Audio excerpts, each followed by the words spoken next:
Inilah kebiasaan sepele yang menyebabkan kista, miom, bahkan kanker serviks pada wanita.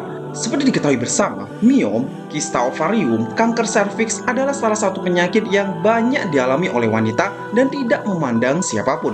Tidak hanya pada wanita dewasa atau lansia, penyakit-penyakit ini juga sering terjadi pada remaja perempuan.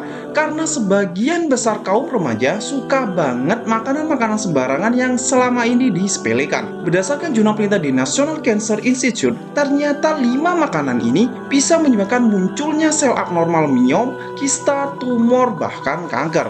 Yang pertama itu adalah gorengan. Mengkonsumsi banyak gorengan secara berlebihan dapat menimbulkan miom, kista, dan kanker. Hal ini dikarenakan gorengan ini bisa dibilang paket komplit. Di dalamnya ada tepung yang secara penelitian tidak sehat, bahan kimia tambahan, minyak yang digunakan biasanya sudah sampai hitam atau digunakan berulang kali yang bersifat karsinogenik. Belum lagi ketika disajikan menggunakan kertas bekas atau koran yang ada tintanya, ataupun juga menggunakan plastik, styrofoam yang di dalamnya ada bahan kimia bahaya seperti benzin dan styrene, di mana bahan-bahan tersebut dapat mengganggu hormon kewanitaan seperti hormon estrogen dan progesteron, yaitu hormon yang diproduksi oleh ovarium. Dan ketika hormon-hormon ini terganggu, maka risiko sel abnormal tumbuh di area rahim akan meningkat, sehingga muncullah gejala-gejala benjolan di area rahim, nyeri perut, darah haid tidak normal atau pendarahan berlebihan,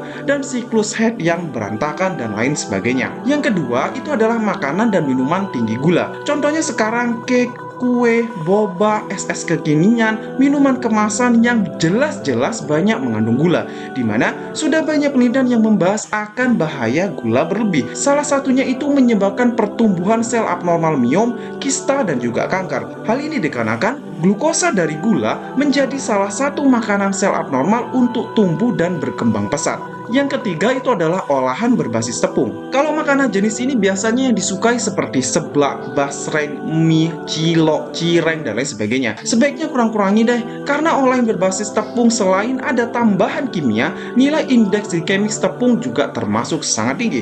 Bahkan, tepung juga merupakan karbohidrat refinasi, di mana dalam prosesnya akan menjadi gula sederhana dan menjadi bahan bakar bagi sel miom, kista, dan kanker. Yang keempat itu adalah daging merah. Hal ini berkaitan dengan kandungan kolesterol yang sangat tinggi pada daging merah yang dapat menyebabkan berkembangnya sel abnormal pada tubuh. Apalagi daging merah yang diolah menjadi daging olahan seperti di pengasapan, penggaraman, pengeringan, dibakar, dan lain sebagainya. Di mana proses-proses ini dapat menghasilkan senyawa kimia yang berpotensi karsinogenik seperti nitrat dan nitrit dan senyawa heterosiklik polisiklik atau HAP. Dan yang kelima atau terakhir itu adalah minuman berkafein. Ketika dikonsumsi berlebihan, kafein menjadi penyebab utama dehidrasi tubuh dan peningkatan peradangan pada tubuh. Hal ini karena kafein dapat mengganggu kondisi hormon pada tubuh, terutama hormon kewanitaan yang berpengaruh pada pertumbuhan sel abnormal miom, kista, dan juga kanker. Nah, itu tadi adalah 5 makanan yang menyebabkan miom, kista, kanker pada wanita. Silahkan share sebanyak-banyaknya agar banyak yang terbantu dan mulai menjaga serta menerapkan pola hidup sehat. Semoga bermanfaat dan yuk hidup sehat, semangat!